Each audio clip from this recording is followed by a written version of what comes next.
Uh-oh. Looks like it's that time of year again. Well, my friends, looks like Blade and Sorcery has dropped another update, U12.3. So let's dive right in and see what this is all about. A quick summation of this is that this update is a bit of optimization, as well as fixing things like 3-star dungeons for Nomad players, as well as the Pico players now having access to the mod manager. If you are expecting a major update, including gameplay changes, animations, and Crystal Hunt, this is not that update. This is probably the last quality of life update we are going to get before the release of 1.0. So that being said, let's take a look. Out of the gate, it lists U12 bug fixes, and the most notable fix for Pico players will now have access to the mod manager. The long story short for Pico players is that the issue had to do with authentication on the Pico, which works differently from Steam and Meta.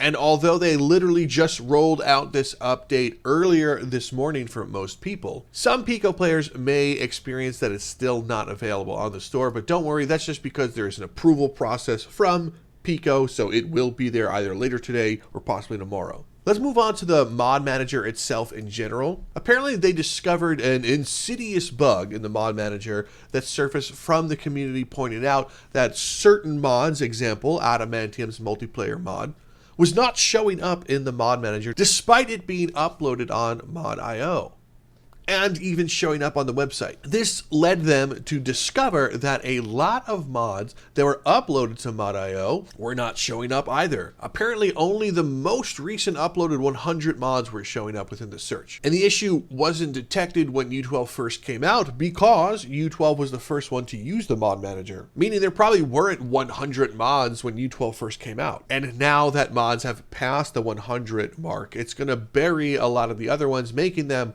unsearchable. But that doesn't matter now because U12.3 has fixed that old technology, and now the mods will show up in the searches. Alright, that's all that mod manager stuff. Now let's focus on things like optimization. If you haven't noticed, if you've installed mods in the game now with U12, it seemed to take longer when it was compiling things together, which even for me it took longer. But they've made some nice optimizations that should dramatically reduce loading times for mods. So on average, the game loading speed is now saving about 1 second per mod. So that means all loading time increase for mods is approximately 40%, which is awesome, because there were even times where you would probably get a spell or a sword, and for some reason that was taking a while to load, which is weird. There was also some work done to reduce the overall build size on the PC and Nomad. And build size just refers to the amount that the game takes up on your hardware. So Nomad players will probably feel the benefits the most since, the quest is doing a lot of the heavy lifting for the game. They list that in particular, 3-star dungeons should not crash anymore due to the reducing Nomad's memory uses and fixing some memory leaks. If you guys did not know, if you were to do a 3-star dungeon on Nomad, I believe even without mods, it had a high propensity of crashing. So that has been fixed. There's also a little bonus that they finally added, which is the Stinger volume slider. Now, if you guys don't know what the Stinger volume is, that's okay. Some people either don't even know what it is or don't use it. But that's that little beat that kind of pops up when you are, taking down NPCs. It plays at the same time, which is cool. Some people turn off music like myself or don't have that on, but might want the Stinger on, but not the music. So it is a cool fix. It really packs a nice punch using that. So for the most part, that is about it. Now, there are other things to cover, things like a full changelog. I'll get to that in just a moment. If there is U.12, it'll probably just be some minor bug fixes, like nothing like, oh my God, unless there's something that ruined the game.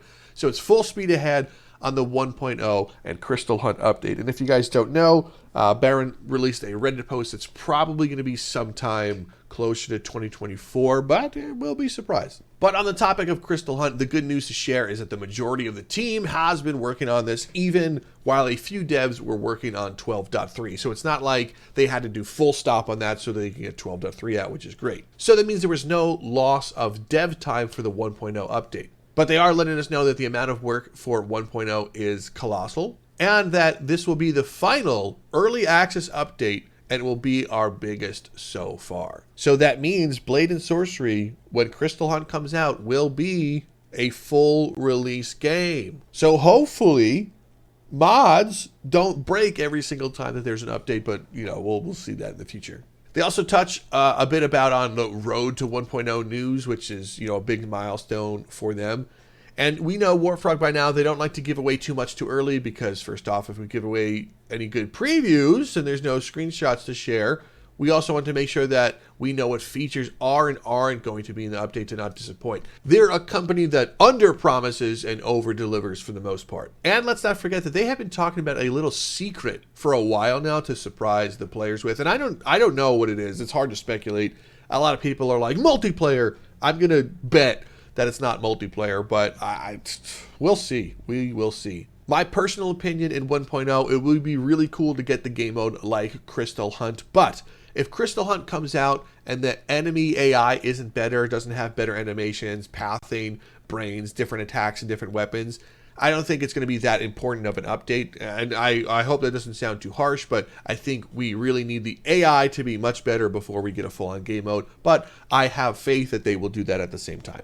Now, in closing, let's go over the full changelog, including enhancements, fixes, and modding. It looks like they updated the B Haptics plugins, which is that suit where you can kind of feel vibrations when you play. But I have noticed that they haven't updated things like full body tracking, which I think would be more important than the B Haptics suit, but that's just my opinion. And they added different game mode module data. So they added game module data, which acts like level modules, except for game modes. I wish we got more of an explanation on this one.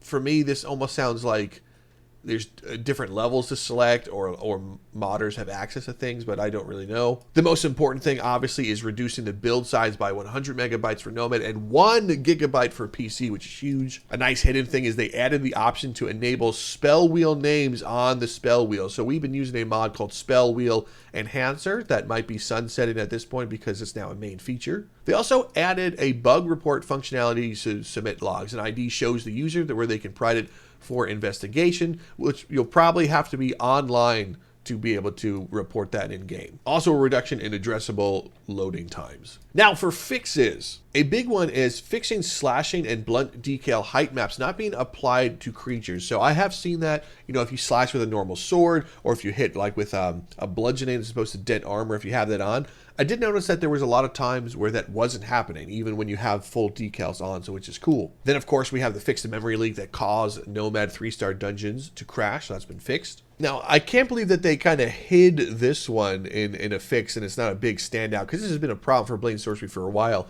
It's fixed this spinning bug when holding an NPC by telekinesis.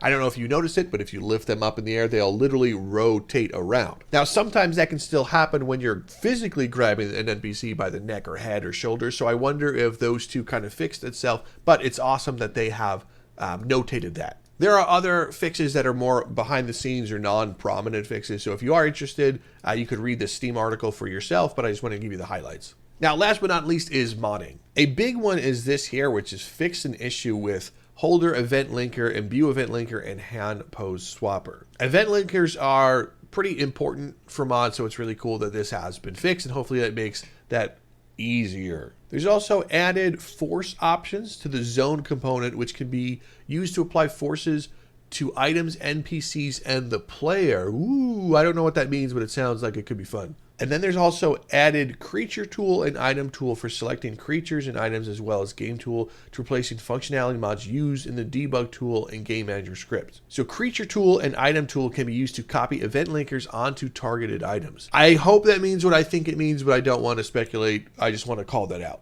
Before I get too lost in the weeds here, I would encourage all modders or hopeful modders to go and read this section if you know what this is all about. More power to you. I just wanted to make sure to highlight it and call it out. But my friends, that is it for the U12.3 release. I hope this was insightful. Like I said, don't expect a huge major game-changing patch. In fact, there's almost no gameplay changes in this one. It's quality of life and a little bit of back-end cleanup with maybe some additional mod support and explanation. Now, this could mean that some of your current mods stop working because that is what it is, and those modders themselves will update the mods that need to be updated. It is possible that a lot of mods can be updated yourself just by updating the manifest, but I don't want to tell you to do that.